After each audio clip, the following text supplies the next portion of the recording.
नमस्कार दोस्तों, आपका स्वागत है। यह हम सभी जानते हैं कि इस ब्रह्मांड के प्रत्येक अंश में ईश्वर का वास है। हर जगह, यहाँ तक कि हमारे भीतर भी ईश्वर मौजूद है।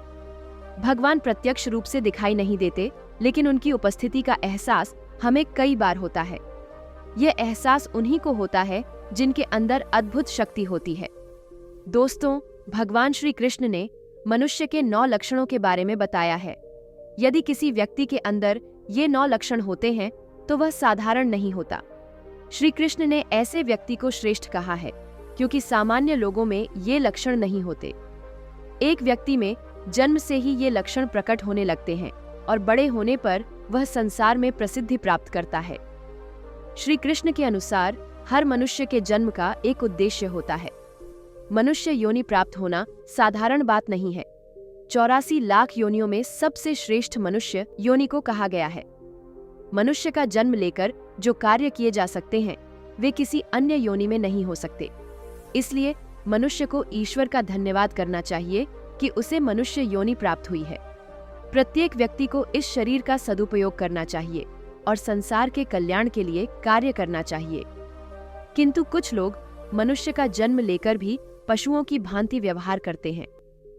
यह भी सत्य है कि हम में से कुछ बेहद सौभाग्यशाली होते हैं क्योंकि उन पर ईश्वर की विशेष कृपा होती है। उनके आसपास कुछ शक्तियां सदैव मौजूद रहती हैं जो उन्हें हर समय सही मार्ग दिखाती हैं और हर कठिनाई में उनकी मदद करती हैं। यह ईश्वरीय शक्तियां कुछ विशेष व्यक्तियों को चुनती हैं जो स्वयं भी सही राह पर चलते हैं और दूसरों का भी मार्गदर्शन करते हैं। ये लोग दूसरों को भी धर्म के मार्ग पर चलने के लिए प्रेरित करते हैं। लेकिन आप कैसे जान सकते हैं कि आपके साथ कोई अलौकिक शक्ति है जो हमेशा आपकी रक्षा करती है, जिसके कारण आप कई बार मृत्यु को छूकर बच जाते हैं, किसी बड़ी दुर्घटना से सुरक्षित रहते हैं या किसी गंभीर संकट में नहीं फंसते हैं? ये सब उस अलौकिक शक्ति के कारण होता है जो आपकी हमेशा रक्षा करती है।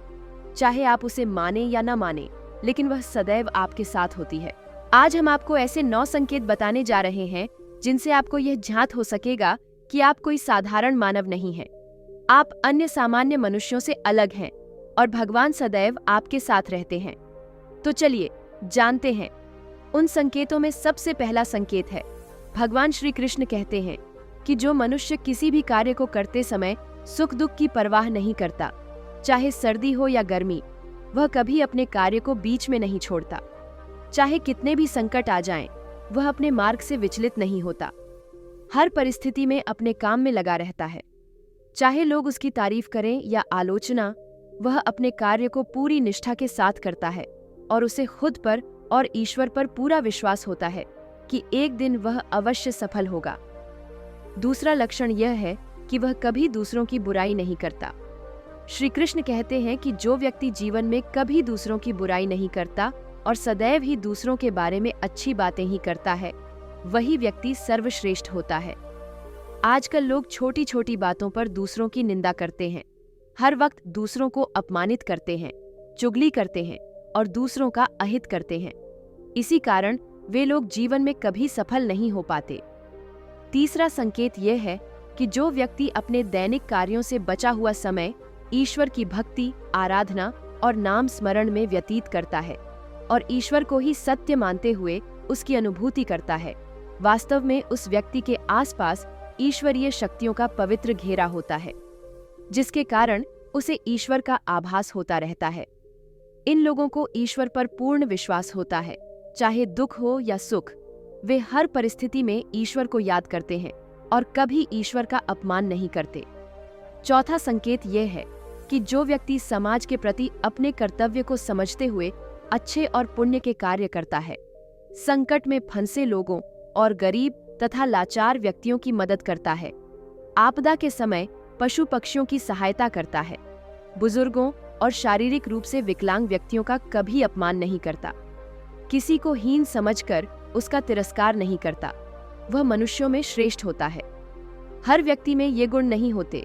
जिन लोगों पर ईश्वरीय कृपा होती है, केवल उनके अंदर ही ऐसे लक्षण होते हैं।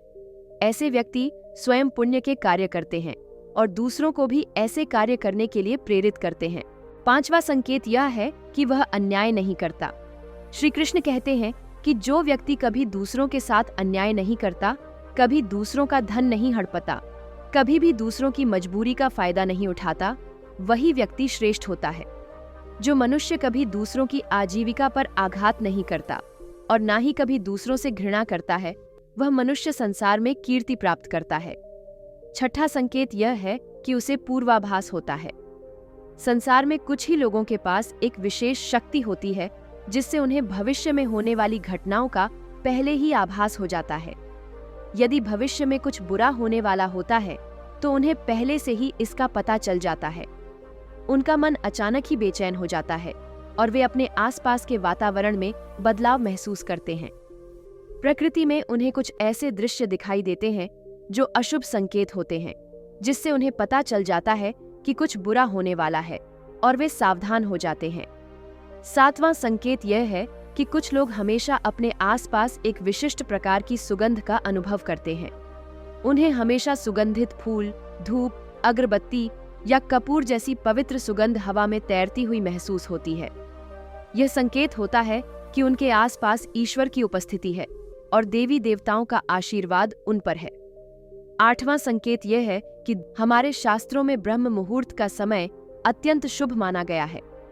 यह दिन का सबसे महत्वपूर्ण समय होता है।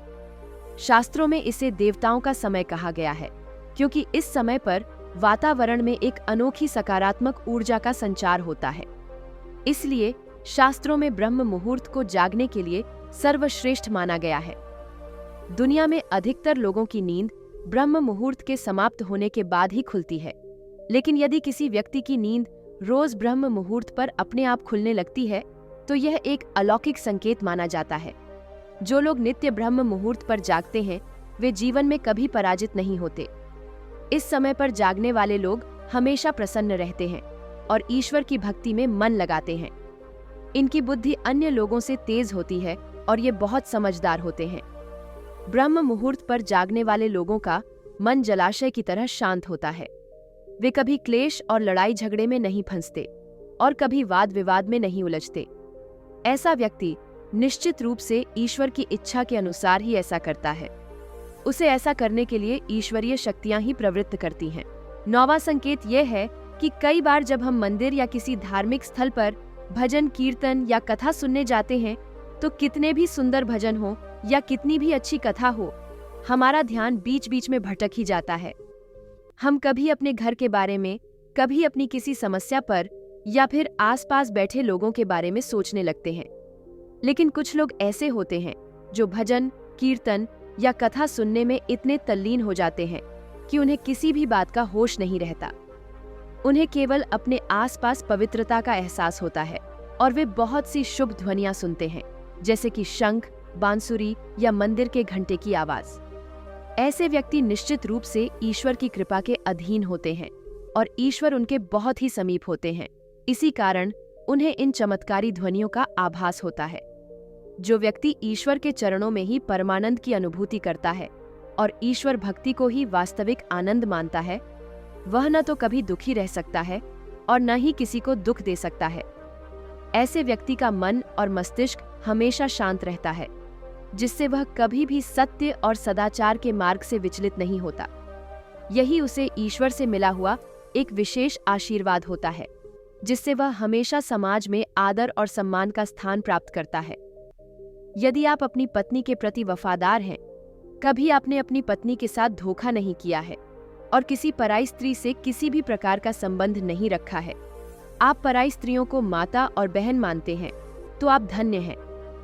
यदि आप एक स्त्री हैं और केवल अपने ही पति से प्रेम करती हैं, अपने ही पति के प्रति वफादार हैं और अपने ही पति को सर्वस्व मानती हैं, आपके मन में कभी किसी पराये पुरुष के लिए विचार नहीं आते हैं, तो निश्चित ही आप एक महान पतिव्रता स्त्री हैं। आप पर माता लक्ष्मी की कृपा सदैव बनी रहती है। यदि आप कभी किसी के साथ छल नहीं करते, लोभ और लालच के लिए मित्र और परिवार के साथ दगा नहीं करते और कभी अशोभनीय कार्य नहीं करते, सभी के साथ मिलजुल कर प्रेम से रहने का प्रयास करते हैं, तो आप निश्चित रूप से पुण्य आत्मा हैं। आपके उस घर में होने से उस घर में सुख और शांति का वास होता है। आपके कारण ही आपके परिवार के लोग पापों से मुक्त होकर सुखपूर्वक जीवन जी रहे हैं। तो दोस्तों, यदि किसी व्यक्ति में ये 9 संकेत होते हैं तो समझना चाहिए कि उस व्यक्ति पर ईश्वर की विशेष कृपा है। यदि आपको भी ऐसे संकेत मिलते हैं तो कमेंट में अवश्य बताएं। यदि जानकारी अच्छी लगी हो तो वीडियो को लाइक जरूर करें और साथ ही चैनल को सब्सक्राइब करें। आप सभी का धन्यवाद।